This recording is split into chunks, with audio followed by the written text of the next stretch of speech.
You don't lack discipline, you lack standards. Let that sentence land. Let it echo in the quiet spaces of your mind where you've whispered harsh words to yourself. For so long, ambitious women like you have been sold a story that success requires grueling, joyless self-control.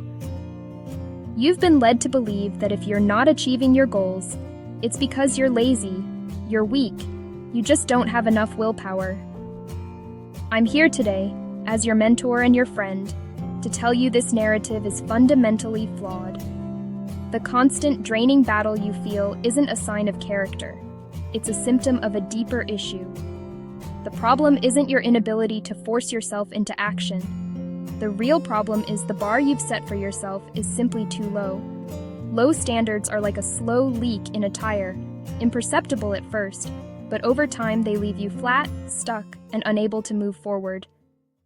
Low standards are insidious operators. They don't announce their arrival with a crash of thunder. They creep into your life through the back door, disguised as seemingly harmless thoughts and tiny compromises. Just this once. I'm too tired. I'll start tomorrow. These small, seemingly insignificant surrenders accumulate over time, building a reality that falls far short of your potential. Each time you let one slide, you subtly reinforce the belief that you're not worthy of the very best, and your subconscious mind is always listening, always taking notes. When you consistently accept less from yourself, you are, in effect, curating a life of mediocrity. This manifests in every domain. You accept a cluttered home because you tell yourself you don't have time to create a sanctuary. You accept a job that drains your soul because you fear the uncertainty of pursuing one that ignites it. You accept financial crumbs, never questioning if you could command the entire feast, because you've internalized the belief that asking for more is greedy or unrealistic. These are not just isolated incidents, they are data points that, when connected, reveal a pattern of self-devaluation. You settle for small, fleeting pleasures instead of pursuing deep, lasting fulfillment. Low standards often disguise themselves as kindness or flexibility, but they are a wolf in sheep's clothing. This is most evident in how you manage your boundaries. You say yes to another committee. You say yes to another project. You say yes to another social obligation that depletes your energy reserves. You allow others to dictate your schedule and your priorities. Each yes to something that doesn't align with your core mission is a resounding no to your own dreams. There is a universal law that is as certain as gravity. Your external world is a direct reflection of your internal standards. The life you are living today, your health, your finances, your relationships, your environment, is a perfect mirror of what you have decided to tolerate. If you tolerate disorganization in your mind, you will find chaos in your workspace. If you tolerate friends who gossip and complain, you will find your own energy and optimism constantly drained. If you tolerate a single client who disrespects your time and expertise, you send out a signal that attracts more of the same. What you allow becomes your standard, and what becomes your standard becomes your reality. Imagine your tolerance level as a gatekeeper standing at the entrance to your life. When this gatekeeper is lenient, distracted, or has weak criteria, all sorts of uninvited guests can wander in and make themselves at home. Doubt procrastination. Clutter low-energy relationships set up camp in your precious mental and physical space. A strong gatekeeper, however, operates from a place of high standards. They are clear on the entry requirements. They check every credential. They politely but firmly turn away anything that does not meet the established criteria for entry, ensuring that only what aligns, uplifts, and energizes is granted access. Your job is to train your gatekeeper. To begin this training, you must first become a detective of your own life. For the next 7 days, observe your patterns with compassionate curiosity. Ask, is this moving me closer to my highest vision or further away? Raising your standards is not a massive, overwhelming overhaul that happens overnight. It is an elegant, intentional process that begins with a single, powerful decision. It's a quiet promise you make to yourself in a moment of profound clarity. The decision is this: From this moment forward, I will no longer accept anything less than what I know I am capable of and what I truly deserve.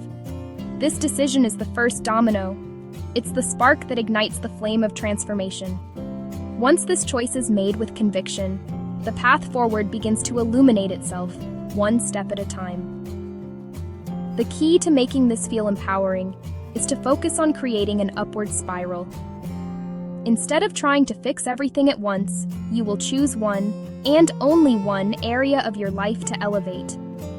You might choose your morning routine, your financial habits, your physical environment, or your professional boundaries. Once you have chosen your area, define your new, non-negotiable standard. Be exquisitely clear. The rule is the rule. First, operationalize your new standard with a clear binary rule. Make it so simple a child could tell if you followed it. For example, my head is on the pillow with all electronics off by 10 p.m. There is no ambiguity.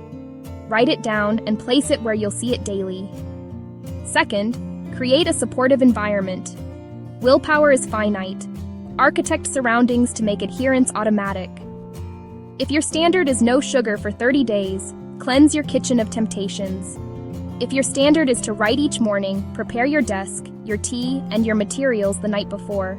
Remove friction. Third, implement a short test period, 7 days, then 30. Create a finish line. Raise the stakes by making your commitment public. Tell a trusted friend, your partner, or a mentor.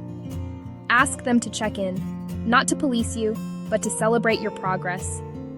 This simple sharing enlists an ally and engages your integrity. A focused win builds momentum for your next evolution. Let's bring this down to earth, your career and your finances. A common low standard is accepting your role without shaping your path. The higher standard, I am the CEO of my own career. Binary rule, 1 hour every Friday updating my win file and reviewing my career goals. Build the environment, a dedicated folder for testimonials, success data, and performance notes. Accountability, quarterly mentor check-ins. You are a strategic leader of your professional life. A low standard is passive consumption. A high standard, I am a creator, not just a consumer. For every hour of content, spend 30 minutes creating. Summary, a social post, or a new process. Finances. Replace I don't know where my money goes with I have absolute clarity and control. Rule, 15 minutes every Sunday reviewing bank and credit statements in a tracking app. Support, a monthly money date to review budget, savings goals, and investments. Fear is replaced with facts. The secret to maintaining high standards long-term has little to do with grit, grind, or Herculean willpower. The real secret is the elegant use of systems, pre-decided processes that deliver results with minimal effort. Systems are the scaffolding that keep your standards standing when you're tired, unmotivated, or distracted. Willpower is holding up a building with bare hands. Systems are steel beams and reinforced concrete. If you never miss workouts, recurring classes, a packed bag, and a friend, that's a system. Bills on auto pay, that's a system. For in bed by 10 p.m., set a wind-down alarm, automate lights at 9:45, and charge devices outside the bedroom. Your wiser past self already made the choice. Pitching one new client weekly? Block Tuesday mornings, use a templated email, and track it in a simple spreadsheet. The big task becomes a repeatable process. As you begin to raise your standards and implement new systems, you will encounter a powerful gatekeeper, fear. This is not a sign you're doing something wrong. On the contrary, fear is a clear sign you're moving in the right direction. It's a biological and psychological response to leaving your comfort zone. When you ask for a raise, say no to a demanding family member, or invest in your business, your nervous system sounds the alarm. Fear shows up as doubt, procrastination, and concern for others. Your job isn't to eliminate fear, it's to act in spite of it. Acknowledge it. Take the planned action anyway. Say, "Hello, fear, I hear you. Thanks for trying to keep me safe. Now buckle up because we are going." Each time you act with higher standards despite fear, you rewire your brain and create a new normal. First time is terrifying. 10th time is second nature. Fear's roar becomes a manageable meow. Recognize fear as a compass. Walk toward it. We've journeyed far today, but it all comes back to the truth we started with. Your daily habits, your professional achievements, your financial reality, your personal relationships are not the result of luck or brute discipline. They are the outcome of the standards you set. When you change your standards, you don't just change a habit, you change your destiny. This is the key that unlocks everything else. Stop chasing more discipline. Curate your standards. Become the architect of your life. Clear rules, simple systems, loving boundaries that protect your time, your energy, your self-respect. Say it now. My standards determine my life. Choose one area. Define one higher standard. Write one clear rule. Set one system. Test it for 7 days. Your standards determine your life.